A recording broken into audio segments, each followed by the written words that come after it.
Hello friends, SRH food சேனலின் அன்பான வணக்கம். ஃப்ரெண்ட்ஸ், இங்கே பாருங்கள், இட்லி காரப்பொடி தான் ரெடி பண்ணியிருக்கா. ரொம்பவே நல்லாயிருக்கும் ஃப்ரெண்ட்ஸ். வாங்க ஃப்ரெண்ட்ஸ், வீடியோக்குள்ளே போகலாம். பாருங்கள், ஒரு கண்ணாடி பாட்டிலில் தான் போட்டு வச்சுருக்கேன். இன்னொரு பாக்ஸில் இருக்க பாருங்கள்.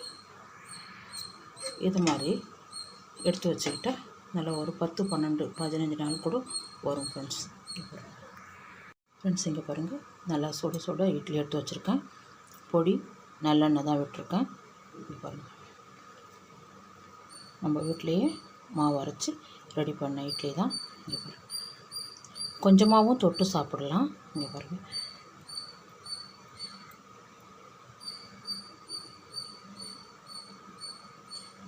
நல்லா பொடி இட்லி மேலே படுற மாதிரி வைங்க. அப்படி எடுத்து சாப்பிட்டு பாருங்களேன், சும்மா சூப்பராக இருக்கும். இங்கே பாருங்கள்,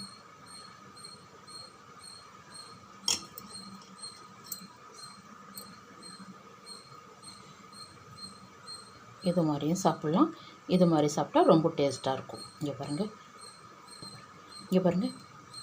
இது மாதிரி எடுத்து சாப்பிட்றதுக்கு ரொம்ப நல்லாவே இருக்கும்.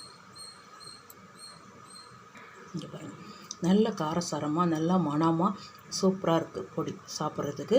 இங்கே பாருங்கள், அந்த உளுந்து உடைய பெருங்காய மணம் ரொம்ப நல்லாயிருக்கு ஃப்ரெண்ட்ஸ். இங்கே பாருங்கள், இட்லி தோசை ஊற்றிட்டு அது மேலே இந்த பொடியை சேர்த்து நல்லெண்ணெய் விட்டு சாப்பிட்டு பாருங்கள், ரொம்ப சூப்பராக இருக்கும். பாத்திரம் வச்சுருக்கேன். 1 டீஸ்பூன் எண்ணெய் விட்டுடலாம். 1 கப்பு உளுந்து, இது நல்லா பொன்னிறமாக செவர வதக்கிடலாம். இங்கே பாருங்க, நல்லா செவக்க வதக்கியாச்சு. இதை வேறு பாத்திரத்தில் மாற்றிடலாம்.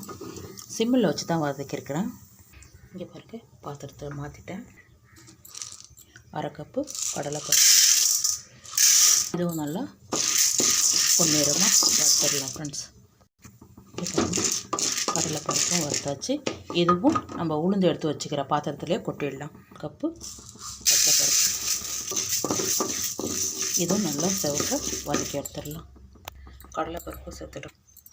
பாருங்கள், இதுவும் நல்லா வறுத்தாச்சு. அப்படியே அதே தட்டிலே சேர்த்துடலாம். துவரம் பருப்பு, இதுலேயே கொஞ்சம் லைட்டாக எண்ணெய் இருக்குது. இதுவும் நல்லா செவக்க வதக்கிடலாம் ஃப்ரெண்ட்ஸ். நல்லா வதக்கியாச்சு. இதுவும் அந்த தட்டிலே மாற்றிடலாம்.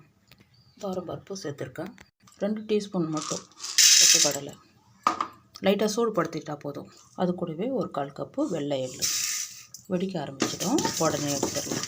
இங்கே பாருங்கள், இந்த அளவுக்கு செவந்தால் போதும். தட்டிலே மாற்றிக்கலாம் ஃப்ரெண்ட்ஸ். இங்கே பாருங்கள், பொட்டுக்கடலை எள்ளு 2மே சேர்த்துருக்கேன் ஃப்ரெண்ட்ஸ். இங்கே பாருங்கள், இன்னும் ஒரு 1/4 டீஸ்பூன் எண்ணெய் விட்டுடுங்க. ஒரு துண்டு பெருங்காயம் நல்லா கட்டி பெருங்காயம் ஃப்ரெண்ட்ஸ். இங்கே பாருங்கள், நல்ல பெருங்காயம் சிவந்தெடுத்து இது கூடவே 15 காஞ்ச மிளகாய் காம்போட சேருங்க. வதக்கிட்ட பிறகு காம்பு எடுத்துடலாம். மிளகாவும் நல்லா வதங்கிடுத்து. இதுவும் அந்த தட்டில் மாற்றிடலாம். பெருங்காயமும் மிளகாவும். இங்கே பாருங்கள், மிளகாய் பெருங்காயம் சேர்த்துருக்கேன். இங்கே பாருங்கள், கொஞ்சமாக ஒரு கொத்து கருவேப்பிலை. நிறைய போட்டால் மனம் மாறிடும், லைட்டாக இருந்தால் போதும். இதை செவக்க வதக்கி எடுத்துடலாம். இதே மாதிரி பருப்பெல்லாம் ஒரு கிளாத்தில் வச்சு நல்லா தொடச்சிட்டு அதுக்கப்புறம் சேர்த்துருக்கேன். இங்கே பாருங்கள், அதன் பிறகு வறுத்து தட்டில் வச்சுருக்கேன். ஆற வச்சுட்டு ஜாரில் சேர்த்து அரைச்சிடலாம் ஃப்ரெண்ட்ஸ். இங்கே பாருங்கள், நல்லா மொறுன்னு வதக்கணும். எப்படி இருக்குது பார்த்தீங்களா? இதுவும் தட்டில் மாற்றிடலாம். இங்கே பாருங்கள், கல் உப்பு இந்த இட்லி பொடிக்கு தகுந்த மாதிரி, அவ்வளோதான். ஸ்டவ் ஆஃப் பண்ணிவிடுங்க. இந்த பாத்திரம் சூட்லேயே ஃப்ரெண்ட்ஸ் மிளகாயெல்லாம் காம்பை நீக்கிட்டு சேர்த்துருக்கேன். இது கூடவே கல் உப்பு, பெருங்காய கட்டி இன்னும் கொஞ்சம் கூட உடச்சி போட்டுக்கலாம். இதை ஃபஸ்ட்டு அரைச்சிடலாம். இங்கே பாருங்கள், மிளகாயெல்லாம் அரைச்சிட்டேன் ஃப்ரெண்ட்ஸ். இங்கே பாருங்கள், நம்ம வறுத்து வச்சுருக்கிறது எல்லாமே ஜாரில் சேர்த்துடலாம். இங்கே பாருங்கள், எல்லாமே சேர்த்துட்டேன். இந்த மிளகாய் இருக்குது இல்லையா, அரைச்சா உப்பு மிளகாய் பெருங்காயம், இதுவும் அப்படி சேர்த்துருங்க. பெரிய ஜாரில் சேர்த்தா நல்லா அரைச்சிடலாம். இது சின்ன ஜாரில் நல்லா மிளகாய் அரைச்சிடுச்சு. எல்லாமே சேர்த்து இதையும் நம்ம பொடி பதத்துக்கு, இட்லி பொடியாக அரைக்கிறோம் இல்லையா, பொடி பதத்துக்கு கொஞ்சம் குறப்பாகவும் இல்லாமல் நைஸாக இல்லாமல் மீடியமான சைஸில் அரைச்சிடலாம் ஃப்ரெண்ட்ஸ். இங்கே பாருங்கள், பொடியெல்லாம் நல்லா அரைச்சிட்டேன். இங்கே பாருங்கள், நல்லா கமகமன்னு வாசனையாக இருக்குது. நல்லா சூடாக இட்லி வச்சுட்டு நல்லெண்ணெய் விட்டு சாப்பிட்லாம், நெய் விட்டும் சாப்பிட்லாம். இங்கே பாருங்கள்,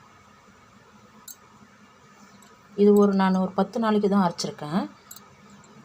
ரொம்ப அதிகமாக அரைச்சி வச்சுக்கிட்டா வாசனை போயிடும்.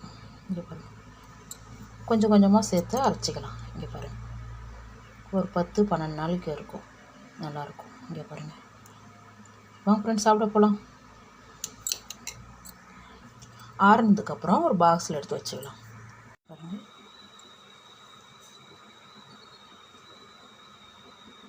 இந்த அளவுக்கு இருந்தால் போதும். ஃப்ரெண்ட்ஸ் இங்கே பாருங்கள், இட்லி காரப்பொடி தான் ரெடி பண்ணியிருக்கேன். ரொம்பவே நல்லாயிருக்கும் ஃப்ரெண்ட்ஸ். இங்கே பாருங்கள், நல்லா சூடான இட்லிக்கு எண்ணெய் விட்டு தொட்டு சாப்பிட்டா அவ்வளோ ஒரு சூப்பராக இருக்கும் ஃப்ரெண்ட்ஸ் இந்த பொடி. இந்த வீடியோ பிடிச்சிருந்தா லைக் பண்ணுங்கள் ஃப்ரெண்ட்ஸ்.